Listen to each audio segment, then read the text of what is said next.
1978 से लेकर अब तक कटनी जिले में आतंक का पर्याय माने जाने वाले दुर्दांत अपराधी किस्सू तिवारी को कटनी पुलिस ने बड़ी ही कुशलता से गिरफ्तार कर लिया।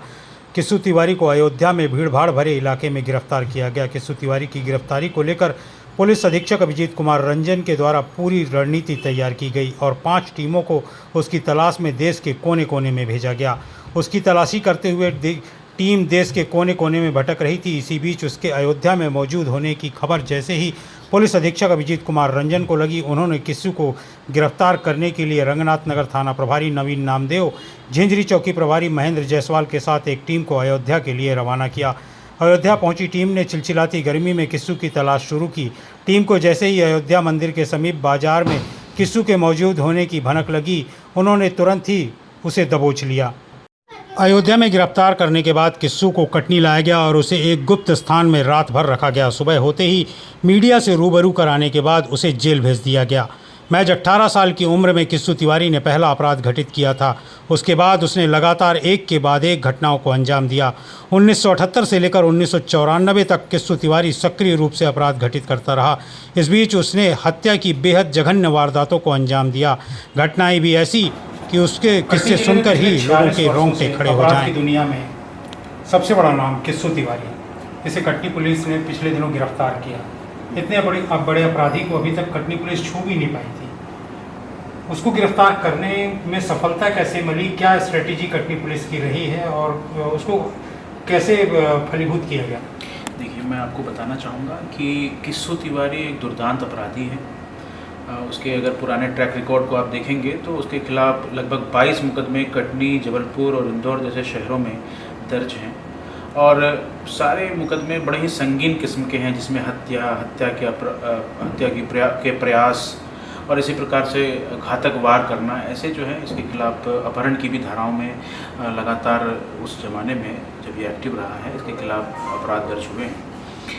मैं आपको बताना चाहूँगा कि इतने दुर्दांत अपराधी को पकड़ने के लिए कटनी पुलिस लगातार प्रयासरत रही है। पिछले दिनों भी, अभी विधानसभा के दौरान, लोकसभा के दौरान भी हमने अपने वारंट को तामील करने के लिए, किस्सू तिवारी को पकड़ने के लिए लगातार प्रयास किए हैं। इसी दौरान जब माननीय उच्च न्यायालय के द्वारा किस्सू तिवारी को गिरफ्तार करने के निर्देश जारी किए गए तो उसके तत्वावधान में, उसके तहत जो है जबलपुर की पुलिस भी एक्टिव हुई, कटनी की पुलिस भी एक्टिव हुई और दोनों ही ज़िलों की अलग अलग टीमें जो है जहाँ जहाँ किस्सू तिवारी के फुटप्रिंट्स हो सकते थे, उसके पुराने ट्रैक रिकॉर्ड के आधार पर जहाँ उनका ठिकाना हो सकता था, उनके जितने भी रिश्तेदार, दोस्त, बंधु, समर्थक, उन सभी को हम लोगों ने ट्रैक किया। किस्सू तिवारी के बारे में बेसिक इन्फॉर्मेशन उसको जुटाया और अभी हाल फिलहाल में किस्सू तिवारी का लोकेशन कहाँ हो सकता है, किस्सू तिवारी के वेयर अबाउट्स कहाँ हो सकते हैं, किस्सू तिवारी के पास अगर सर्वाइवल उसको करना है तो उसको आर्थिक सहायता कहाँ से मिल सकती है, सभी एंगलों पे पुलिस के द्वारा जो है इस पर गहन चर्चा की गई, गहन रणनीति तैयार की गई और उसी रणनीति का परिणाम है कि आज किस्सू तिवारी जैसा दुर्दांत अपराधी जिनको सालों से फरारी काटने का अनुभव है और बेहद घृणित, बेहद ही निर्मम टाइप का हत्यारा अपराधी वो रहा है, उसे पकड़ने में कटनी पुलिस को सफलता मिली है। तिवारी को पकड़ने के लिए मुख्य तौर पर देखिए, मैं आपको बताना चाहूँगा कि इस प्रकार के जो अपराधी जो लंबे समय से फरार रहते हैं उसको पकड़ने के लिए कुछ हमारे तरीके होते हैं पुलिस के, जिसमें सबसे पहले तो देखिए जो बेसिक इन्फॉर्मेशन है अपराधी का, चूँकि अपराधी बहुत पुराना है, हम में से कोई इससे व्यक्तिगत रूप से परिचित नहीं है, न ही हमने अपने जीवन काल में, अपने कार्यकाल में इसके किसी अपराध का साक्षी हम लोग रहे हैं। तो इसीलिए जो लोग इसको जानते थे, जिन्होंने इसको पहले पूर्व में कभी गिरफ्तार किया है या इसको देखा है, उन सभी से लेकर के साथ ही साथ इसके परिवारजनों से, इसके मित्रों से, इसके विक्टिम्स से हम लोगों ने बेसिक इन्फॉर्मेशन जुटाया। किस्सू तिवारी का जो मोडस ऑपरेंडी है काम करने का, वो किस प्रकार से सोचता है, अगर उसको फरारी काटनी है तो वो किस प्रकार से फरारी काटेगा, इन सभी विषयों पर हम लोगों ने गहन विचार विमर्श किया। तो सबसे पहले तो बेसिक इन्फॉर्मेशन जुटाना, ये सबसे पहले हमारी पहली प्राथमिकता यही थी। उसके बाद जब इस इन्फॉर्मेशन के आधार पर कार्रवाई शुरू करना, ये हमारी दूसरी प्राथमिकता थी, जिसमें कि किस्सू तिवारी के बारे में जो जानकारी हमने प्राप्त की उसके आधार पे हमने ये देखा कि ये कहाँ हो सकता है, उसके संभावित ठिकाने कैसे हैं। जैसे जयपुर के बारे में हमें पता चला, हरिद्वार के बारे में, आसाम के बारे में, दिल्ली के बारे में, इंदौर के बारे में और कटनी के भी आसपास कुछ स्थानों के बारे में और कई सारी अफवाहें भी इसमें थी तो सबसे पहले तो अफवाहों और जो फैक्ट है, तथ्य है, उसके बीच में हमें डिफरेंशिएट कर करके जो बेसिक इन्फॉर्मेशन है उसके भीतर क्या चीज़ें तथ्यात्मक है जिस पे हमें क्विक एक्शन लेना है, क्योंकि एक तय सीमा के अंदर इसको हमको पकड़ना था, ऐसा माननीय उच्च न्यायालय के निर्देश थे। तो पहले तो हमने उसके आधार पर हमने कार्रवाई शुरू की और अलग अलग स्थानों पर दबिश डालना शुरू की। और इसके बाद जो सबसे महत्वपूर्ण जो चरण था जिसके आधार पर हमने किस्सू तिवारी को पकड़ा है, वो था किस्सू तिवारी के स्वयं के फुटप्रिंट्स को, उसके वेयर अबाउट्स को टटोलना। तो निश्चित रूप से इसमें कुछ गोपनीय जानकारियाँ हैं, कुछ ऐसी खबरें हैं, ऐसी कुछ सूचनाएं हैं जो मैं मीडिया के साथ अभी शेयर नहीं कर सकता। उसमें उसकी गोपनीयता और कई लोगों की सुरक्षा की भावना के कारण मैं ये अभी आपको बता नहीं सकता on the record.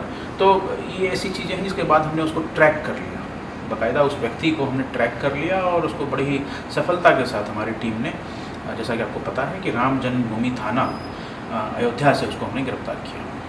Kissu Tiwari को जब पकड़ा गया तो पहला संवाद उससे क्या हुआ कटनी पुलिस का? देखिए, किस्सू तिवारी को हमने पकड़ने के लिए बिल्कुल युवा लड़कों को भेजा था। आप सभी को पता है कि हमारे 2 सब इंस्पेक्टर और उनके साथ में 2 कांस्टेबल सभी युवा लोग थे। उन्होंने कभी किस्सू तिवारी को देखा नहीं था, उनकी फ़ोटोग्राफ्स ही देखी थी। और जब हमने किस्सू तिवारी को ट्रैक किया तो सबसे बड़ा जो कार्य था, क्योंकि अयोध्या में भी काफ़ी भीड़ भाड़ चल रही है और भीड़ भाड़ वाले स्थान से ही उसको पकड़ा भी गया है। सबसे पहले तो उसको पहचानना ये बड़ा चैलेंज था, लेकिन हमारी टीम के युवा साथियों ने उसको मौके से पहचाना और वो जिस स्थान पे भी वो खड़ा था, जो भी कार्य कर रहा था, उसके बाद उसको कटनी पुलिस के हमारे जाबाज साथियों ने उसको जो है पकड़ा, उसके हाथ को पकड़ लिया और उसको अपना तत्काली परिचय दिया कटनी पुलिस बता करके कि हम कटनी पुलिस से हैं। और उसके बाद किस्सू तिवारी बिल्कुल अवाक रह गया। उसने प्रयास तो अवश्य किया कि किसी तरह से भीड़ भाड़ का फ़ायदा उठा के वहाँ से निकल जाए, लेकिन हमारे साथियों ने असीम धैर्य का, बहादुरी का और इन सब से बढ़कर के अपनी पेशेवर दक्षता का परिचय दिया और अंततोगत्वा हम इस दुर्दांत अपराधी को पकड़ के कटनी लाने में सफल रहे और आज वह माननीय न्यायालय के आदेश से जेल में बंद है। गिरफ्तार करने के बाद किस्सू तिवारी को देर रात कटनी ले आया गया था और दूसरे दिन मीडिया के सामने प्रस्तुत किया गया, जिसके बाद उसको न्यायालय भेजा गया। इस बीच उसकी सुरक्षा और उसको पकड़े रहने की क्या तैयारियां थी और क्या स्ट्रेटेजी थी कटनी पुलिस की? देखिए, जब कोई अपराधी बहुत बड़ा होता है और ख़ास करके बहुत ही पुराना अपराधी है, पेशेवर किस्म का अपराधी है, तो ऐसे अपराधियों के दुश्मन भी बहुत होते हैं। तो निश्चित रूप से ये हमारे लिए एक चैलेंज था कि किस्सू तिवारी को सुरक्षित रखना, साथ ही साथ किस्सू तिवारी से हमें बेसिक एक पूछताछ भी करनी थी। तो इन सभी चीज़ों को ध्यान में रखते हुए हमने बेहतर तैयारियाँ की थी, उसे गोपनीय स्थान पर हमने रखा। और जहाँ तक सुरक्षा का सवाल है, हम बिल्कुल हमारी तैयारियाँ इतनी पुख्ता थी कि एक पंछी भी पर नहीं मार सकता था। इसके लिए हम बिल्कुल आसान्वित थे, मैं स्वयं, हमारे सभी अधिकारीगण और साथ ही साथ हमारी जो कांस्टेबलरी है, हमारे जो नीचे के स्टाफ हैं, SF के जवान, इन सभी ने बड़ी ही अलर्ट रह करके मुस्तैदी से, सजगता से अपनी ड्यूटी निभाई और कहीं कोई कठिनाई उत्पन्न नहीं हुई। किस्सू तिवारी ने अपना पहला अपराध 18 साल की उम्र में घटित किया था और उसके बाद 1994 तक लगातार वो सक्रिय रहा और आज 2024 में वो पकड़ा गया है। इसके पहले भी उसने आत्मसमर्पण बीच में एक बार किया था। तो इतने बड़े अपराधी को जन्म देने में क्या पुलिस की कार्यप्रणाली को अपन दोषी नहीं मान सकते? देखिए, आप पत्रकार हैं और मेरा एक कहना है आपसे कि सबसे आसान तरीका है पुलिस को हर चीज़ के लिए दोषारोपण पुलिस के ऊपर करना। पुलिस क्यों जन्म देगी ऐसे अपराधियों को? आप देखिए, उसका पूरा ट्रैक रिकॉर्ड खंगालेंगे। 78 से ये अपराधी अपराध कर रहा है अलग अलग प्रकार के, जिसमें मारपीट से लेकर के हत्या के प्रयास, अपहरण, छुरेबाजी, हाथ काटना, इस तरह के सभी जघन्य अपराध हैं। आप देखेंगे कि इसमें से कई प्रकरणों में किस्सू तिवारी की गिरफ्तारी हुई है, किस्सू तिवारी को न्यायालय में पेश किया गया है, न्यायालय की प्रक्रियाएं भी हुई है। न्यायालयीन प्रक्रिया के उपरांत उसको जो भी सज़ा कोर्ट के द्वारा दी जाए वो एक अलग विषय है, लेकिन जहाँ तक पुलिस के कार्यप्रणाली का सवाल है, मुझे नहीं लगता कि इस पर कोई प्रश्न उठाना चाहिए। एक तो ये इतना पुराना अपराधी है, उस समय की पुलिसिंग, उस समय के पुलिस के अधिकारी कर्मचारी निश्चित रूप से वो बेहद सजग रहे होंगे, अपने कर्तव्य के प्रति कटिबद्ध और निष्ठावान रहे होंगे। इसी वजह से किस्सू तिवारी को बार बार उन्होंने गिरफ्तार भी किया।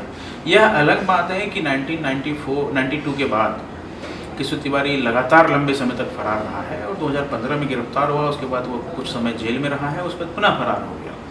तो मैं ऐसा नहीं मानता कि पुलिस ने उसको पुलिस की कोई कमी रही होगी। मेरा ऐसा मानना है कि निश्चित रूप से किस्सू तिवारी इतना ठीक है, वो एक अपराधी है, जघन्य अपराधी है, खूंखार अपराधी है, लेकिन वो कोई फैंटम नहीं है, वो हमारा कोई रोल मॉडल नहीं है। और पुलिस जानती है ऐसे अपराधियों को कैसे ठिकाने लगाना है, ऐसे अपराधियों को कैसे सलाखों के पीछे करना है। पुलिस के ऊपर किस्सू तिवारी की गिरफ्तारी को लेकर एक आरोप यह भी लग रहे हैं कि अब जब सुप्रीम कोर्ट ने निर्देशित किया, हाई कोर्ट ने निर्देशित किया कि उसकी गिरफ्तारी 2 दिन के अंदर करें, तब किस्सू तिवारी की गिरफ्तारी हुई। इसका मतलब कटनी पुलिस उसे गिरफ्तार करना नहीं चाहती थी क्या? देखिए, मैं आपको एक तो पहले ही बता दूं कि किस्सू तिवारी के खिलाफ कटनी में ही नहीं बल्कि जबलपुर में और इंदौर में भी मामले दर्ज थे। अभी जो माननीय उच्च न्यायालय द्वारा निर्देश जारी किए गए उसमें जबलपुर में 1995 का एक हत्या का प्रकरण है और उसमें गिरफ्तार करने हेतु निर्देश लगातार जारी किए जा रहे थे। तो दूसरी बात यह है कि अगर आप हमारे रिकॉर्ड्स को देखेंगे तो आप पाएंगे कि किस्सू तिवारी को पकड़ने के लिए लगातार हमारे यहाँ कॉम्बिंग गश्त चलती है, लगातार हमारे यहाँ अपराधियों की धरपकड़ होती है और आप इस बात के साक्षी हैं। कई बार आपको हमने इंटरव्यू में भी और प्रेस नोट के माध्यम से, प्रेस कॉन्फ्रेंस के माध्यम से भी इस बात के बारे में आपको अवगत कराया है कि हमने दर्जनों नहीं बल्कि सैकड़ों की संख्या में अस्थायी गिरफ्तारी और ऐसे पुराने 8-8 साल 10-10 साल से जो फरारी काट रहे बदमाश थे उनको पकड़ा है। तो मैं ऐसा नहीं मानूंगा कि किस्सू तिवारी हमारे टारगेट पर नहीं था, टारगेट पे था। ये बात अवश्य है कि जब माननीय उच्च न्यायालय के द्वारा हमें एक टास्क दिया गया कि इसको आपको तय सीमा के अंदर पकड़ना है, तो हमारी प्राथमिकताओं में, हमारी जो कहते हैं इंटेंसिटी में और स्ट्रेंथ आई। हमें लगा कि अब इसको तुरंत हमें क्विकली, हमें सारे रिसोर्स, सारे अपनी जो क्षमताएँ हैं उनका बेहतर से बेहतर इस्तेमाल करके इसको टाइमली इसको पकड़ना है, हमें गिरफ्तार करना है। और ये हमारे लिए एक चैलेंज की भांति था। अगर हम सीधा कहें तो ये हमारे लिए एक चैलेंज की भांति था और हमने इस चैलेंज को एक्सेप्ट किया और हमारी जो प्रोफेशनल जो हमारी कॉम्पिटेंसी है उसका परिचय देते हुए हम लोगों ने इसको ससमय गिरफ्तार भी किया। तो मैं ऐसा मान के चलता हूँ कि पुलिस, खास करके कटनी पुलिस, मध्य प्रदेश पुलिस सभी प्रकार की चुनौतियों का मुकाबला करने के लिए पर्याप्त रूप से सक्षम है। कुछ चीज़ें प्रायोरिटी में होती है, कुछ चीज़ें कई बार गौण हो जाती है, लेकिन जब वो प्रायोरिटी में होती है तो हमें अवश्य सफलता मिलती है। किस्सू तिवारी ने अपने 46 वर्षों के अपराध के साम्राज्य में काफ़ी संपत्ति जोड़ी है, बेनामी संपत्ति बहुत ज़्यादा मात्रा में है। तो अगला कदम क्या कटनी पुलिस का उस तरफ जाएगा? देखिए, मैं पहली बात तो मैं आप मीडिया के हमारे साथी हैं, आपके माध्यम से मैं अपील करना चाहूँगा कटनी और सभी लोगों से, कटनी के नागरिकों से भी और अन्य लोगों से भी, कि अगर कोई व्यक्ति जो कि किस्सू तिवारी का विक्टिम रहा हो, किस्सू तिवारी द्वारा किए गए अपराधों का या उसके द्वारा दिए गए दबाव का विक्टिम रहा हो, जिसके कारण किसी भी प्रकार की, चाहे वो शारीरिक अपराध हो अथवा कोई आर्थिक अपराध हो या किसी प्रकार से किसी के ऊपर दमन करके उसने संपत्तियाँ अर्जित की हो, जैसा कि आप खुद बता रहे हैं, तो निश्चित रूप से वो हमें इस बात की सूचना दें, इसके बारे में हमें अवगत कराएं और हम उनको भरोसा दिलाते हैं कि उनकी सूचना के आधार पे हम उसको वेरीफाई करके कठोरतम कार्रवाई करना सुनिश्चित करेंगे। और दूसरा, जहाँ तक अभी हमारे स्तर की बात है, पुलिस के स्तर की बात है, तो हम लगातार उसके जो भी समीकरण हैं, इक्वेशंस हैं, जो भी उसके इस प्रकार के संबंध हैं, उसके बारे में हम लोग सूचनाएँ जुटा रहे हैं। हम लोग जो है उसके बारे में गंभीरता से अध्ययनरत हैं और मेरा ऐसा मानना है कि हम लोग इसमें अगर लगे हैं तो निश्चित रूप से कुछ न कुछ हम प्राप्त करेंगे और फिर उस पर कानून सम्मत, विधि सम्मत, नियमानुकूल जो है कार्रवाई हम संपन्न करेंगे।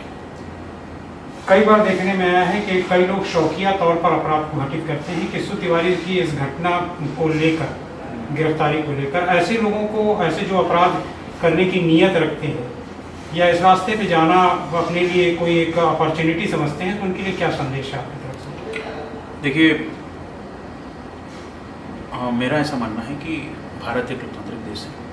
हम एक स्वस्थ समाज में रहने का, एक आदर्श समाज में रहने का और एक आदर्श देश, समाज का निर्माण करने का हमारा स्वप्न है। ये स्वप्न सिर्फ सैद्धांतिक नहीं है बल्कि व्यवहारिक भी। आप भी अपने परिवार में अपने बच्चों से क्या बोलते होंगे? हमेशा ये बोलते हैं कि अच्छा कार्य करो, अनुशासन में रहो, सत्य बोलो, अच्छे से पढ़ाई लिखाई करो और एक तहजीबदार, एक मर्यादापूर्ण जीवन जियो।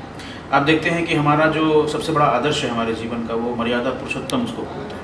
तो निश्चित रूप से हमारी जो संस्कृति है, हमारा जो समाज है और ख़ास करके कानूनी जो हमारा एक संरचना है हमारी, उसमें इस प्रकार के अपराध, इस प्रकार की अनुशासनहीनता और असामाजिक गतिविधियों के लिए कोई स्थान नहीं है। तो मेरा ऐसा मानना है कि अगर कोई युवा साथी हमारे जो अपराध को एडवेंचर की तरह लेते हैं, अपराध को मस्ती करने का या अपनी मनमर्जी करने का एक माध्यम मानते हैं, तो मुझे ऐसा लगता है कि वो अपनी ज़िंदगी से खेल रहे हैं। अपनी भविष्य की जो योजनाएं हैं, उनसे जो भविष्य में उनके माता पिता अथवा समाज को, राष्ट्र को, उनसे जो अपेक्षाएं हैं, और सबसे बढ़ कर के प्रकृति ने जो उसके भीतर क्षमताएं दी है, प्रकृति ने जो उसके भीतर मेधा दी है, उसके साथ वो छल कर रहे हैं, उसके ऊपर कुठाराघात कर रहे हैं। तो प्लीज़ कृपया ऐसा ना करें, अपने आप को सकारात्मक दिशा में ले जाएं और अपने लिए, अपने परिवार के लिए और समाज और राष्ट्र के लिए अच्छा करें। यही उनके लिए उपयुक्त है और यही मेरा संदेश है।